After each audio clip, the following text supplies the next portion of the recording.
اعوذ باللہ من الشیطان الرجیم بسم اللہ الرحمن الرحیم۔ سامعین و ناظرین کرام، السلام علیکم ورحمۃ اللہ وبرکاتہ۔ جماعت احمدیہ کے دوسرے خلیفہ حضرت مرزا بشیر الدین محمود احمد رضی اللہ تعالیٰ عنہ کی ملی خدمات پر پروگرامز پیش کرنے کا سلسلہ جاری ہے۔ یہ کہ آپ نے متحدہ ہندوستان میں مسلمانوں کے حقوق کے تحفظ کے لیے، ہندو مسلم اتحاد کے لیے، ہندوستان کی آزادی کے لیے اور قیام پاکستان کے لیے سخت محنت کی، اور نیز یہ کہ آپ کی مسلسل درد بھری دعاؤں، انتھک محنت اور جماعت احمدیہ مسلمہ کی قربانیوں سے پاکستان معرض وجود میں آیا۔ اس سے قبل اس مضمون پر 12 پروگرامز پیش کیے جا چکے ہیں۔ یہ سلسلہ کا 13واں پروگرام ہے۔ آل انڈیا نیشنل کانگریس نے دسمبر 1928 میں کلکتہ میں نہرو رپورٹ کے نام سے ہندوستان کے لیے ایک دستور اساسی تیار کیا تھا۔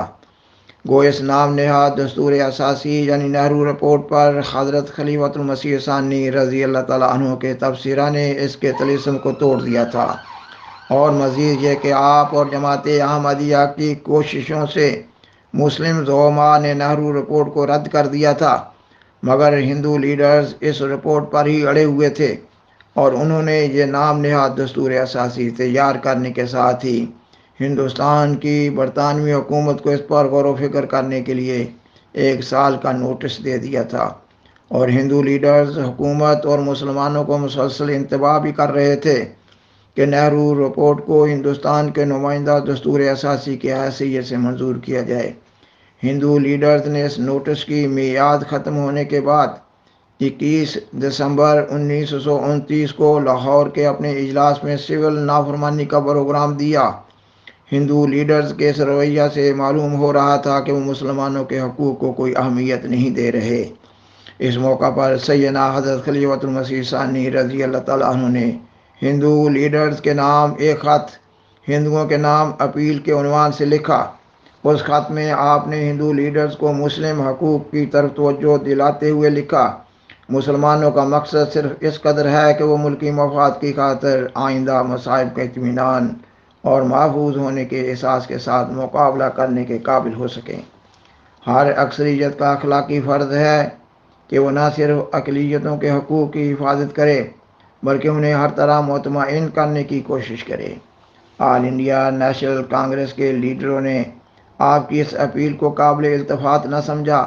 ہندو لیڈرز بیانیہ بنا رہے تھے کہ پہلے بدیسی حکومت سے مکمل آزادی حاصل کر لینی چاہیے اور باقی معاملات کو بعد میں دیکھا جائے گا، لیکن آپ مسلمانوں کو مسلسل توجہ دلا رہے تھے کہ اگر بدیسی حکومت سے آزادی سے پہلے مسلمانوں کے حقوق کا تصفیہ نہ کیا گیا تو بعد میں یہ معاملہ انتہائی مخدوش ہو جائے گا۔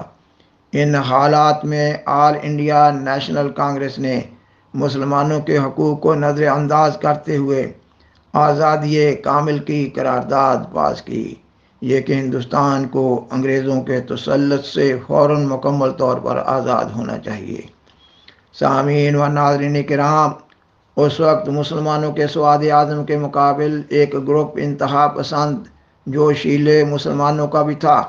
مسلمانوں کا یہ انتہا پسند گروپ قوم پرست اور خدائی خدمتگار کہلاتا تھا، اور یہ گروپ جمعیت العلماء ہند سے بھی منسلک تھا، اور یہ لوگ آل انڈیا نیشنل کانگریس سے بھی چمٹے ہوئے تھے۔ یہ کہنا غلط نہ ہوگا کہ یہ لوگ سیاسی لحاظ سے آل انڈیا نیشنل کانگریس کا دوسرا گروپ تھا، جو سیاسی امور میں آل انڈیا نیشنل کانگریس کی پالیسی پر عمل پیرا تھا۔ اور جب آل انڈیا نیشنل کانگریس نے مسلمانوں کے حقوق کو نظر انداز کرتے ہوئے آزادی کامل کی قرارداد پاس کی تو یہ لوگ پہلے سے زیادہ منظم اور متشدد ہو گئے، اور ان لوگوں نے آزادی کامل کو عملی جامہ پہنانے کی ٹھان لی، اور آزادی کامل کی تحریک کو مسلمانوں تک پھیلانے کے لیے دسمبر 1929 میں ہی لاہور میں مجلس احرار اسلام کے نام سے ایک نئی سیاسی جماعت کی بنیاد ڈالی۔ تاریخ احمدیت جلد پنجم کے صفحہ 158 پر بحوالہ سوانح حیات عطا اللہ شاہ بخاری از خان کابلی لکھا گیا ہے کہ مجلس احرار کے صدر سید عطا اللہ شاہ بخاری نے اپنے متعلق واضح طور پر اعلان کیا تھا کہ میں سر سے پاؤں تک سیاسی آدمی ہوں، اور نیز یہ بھی لکھا گیا ہے کہ مجلس احرار کے ساتھ اسلام کا لفظ مولوی ظفر علی خان کی تجویز پر شامل ہوا تھا۔ چنانچہ اخبار ذمہ دار 8 اگست 1935 صفحہ 2 سے اس کی تائید ہوتی ہے کہ مجلس احرار کی تشکیل کے وقت عطا اللہ شاہ بخاری لفظ احرار کے ساتھ لفظ اسلام لکھنا پسند نہ کرتے تھے۔ مولانا ظفر علی خان کے زور دینے پر مجلس احرار کے ساتھ لفظ اسلام کا اضافہ کیا گیا۔ خاکسار بیان کرتا ہے کہ مجلس احرار نے آل انڈیا نیشنل کانگریس کی تحریک آزادی کامل کو آسانی کے ساتھ مسلمانوں تک پھیلانے کے لیے جماعت احمدیہ کی مخالفت میں شدت اختیار کر لی، کیونکہ مجلس احرار بخوبی یہ سمجھ رہی تھی کہ مسلمانوں کے حقوق کے تحفظ کے سب سے بڑے داعی حضرت مرزا بشیر الدین محمود احمد ہی ہیں۔ تاریخ احمدیت جلد پنجم کے صفحہ 158 اور 159 پر یہ نوٹ دیا گیا ہے کہ مجلس احرار بنیادی حیثیت سے خالص ایک سیاسی جماعت تھی، جس کا اصولی و بنیادی مقصد وحید مسلمانوں کو اپنے جوش خطابت سے کانگریس کی پالیسی پر گامزن اور اس کی تحریک پر کاربند کرنا تھا، اور کانگریس کے چوٹی کے لیڈر ان دنوں جماعت احمدیہ کو تمام اسلامی جماعتوں میں اپنا سب سے بڑا حریف سمجھتے تھے، اور اس یعنی جماعت احمدیہ کی زبردست تنظیم اور فدائیت کا بے نظیر جذبہ ان کی آنکھوں میں خار کی طرح کھٹک رہا تھا۔ چنانچہ ڈاکٹر سید محمود جنرل سیکریٹری آل انڈیا نیشنل کانگریس اپریل 1930 میں قادیان آئے۔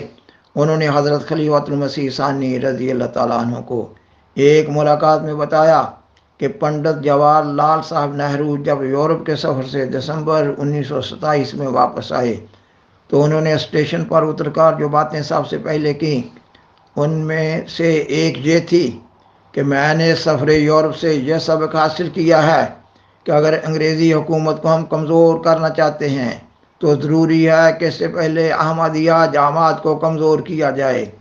سامعین و ناظرین کرام، تاریخ احمدیت جلد پنجم کے صفحہ 159 تا 161 پر مختلف کتب مثلا خطبات احرار، تاریخ احرار، کتاب عطا اللہ شاہ بخاری از شورش کاشمیری، اور مختلف اخبارات مثلا اخبار آزاد لاہور، اخبار زمیندار کے مختلف حوالہ جات کی مدد سے ایک نوٹ مجلس احرار کے بارے میں لکھا گیا ہے۔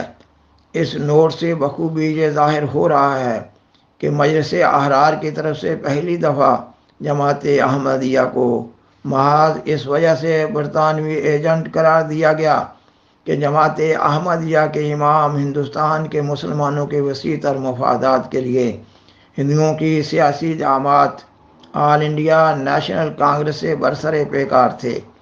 اب خاکسار تاریخ احمدیت جلد پنجم میں دیے گئے نوٹ کے چند ایک فقرے پیش کر رہا ہے۔ مثلا لکھا گیا ہے کہ چنانچہ مجلس احرار اسلام نے اس نقطہ کو بھی اپنی تحریک کا جزو لا ینفک بنا لیا، اور جس طرح انہوں نے اس سے پہلے نہرو رپورٹ کے مخالفین یعنی جماعت احمدیہ کو قصر برطانیہ کے ستون مشہور کر رکھا تھا، اور آئندہ چل کر مسلم لیگ اور خاکسار تحریک کو انگریزی ایجنٹ اور دام فرنگ کے نام سے موسوم کیا، جماعت احمدیہ کو برطانوی ایجنٹ قرار دے کر اس عظیم الشان اسلامی تنظیم کے خلاف برسر پیکار ہو گئے جو کانگریسی ذہن کے عین مطابق تھا۔ چنانچہ چودھری افضل حق صاحب مفکر احرار کتاب تحریک احرار میں صاف لکھتے ہیں، کانگریسی مسلمان کا ذہن بے حد متشکک اور متشدد ہے۔ 1935 سے پہلے تو لوگوں کو CID اور انگریز کے ایجنٹ کا الزام لگانا عام تھا۔ کانگریسی مسلمان اپنے دعویٰ اور عمل میں مخلص ہوتے ہیں، مگر وہ دوسروں کو ہمیشہ بد عقل اور دوسروں کا اعلی کار سمجھتے ہیں۔ تحریک احمدیت کی مخالفت میں بعض اور عوامل بھی کار فرما تھے۔ مثلا نہرو رپورٹ کی اندھا دھند تائید کی وجہ سے اس گروہ یعنی کانگریسی علماء کو سخت ٹھیس پہنچی تھی، جس کے ازالہ اور مسلمانوں میں دوبارہ نفوذ و مقبولیت کے لیے احمدیت کی مخالفت ایک کارگر ہتھیار تھا جو غیر احمدی علماء اپنی شہرت و عزت کی دکان چمکانے کے لیے ابتدا سے استعمال کرتے آ رہے تھے۔ جماعت احمدیہ سے مخالفت کی ایک اہم وجہ مولوی ظفر علی خان کے اخبار ذمہ دار کے نزدیک مسلمانوں سے مالی منفعت کا حصول تھا۔ چنانچہ اس نے لکھا، بتدریج یہ حقیقت زمانے نے مولانا حبیب الرحمن اور چودھری افضل حق یعنی رہنمائے احرار پر واضح کر دی کہ کیا خدمت دین کے اعتبار سے اور کیا مالی منفعت کے لحاظ سے قادیانیت کی مخالفت مؤثر ترین ہے۔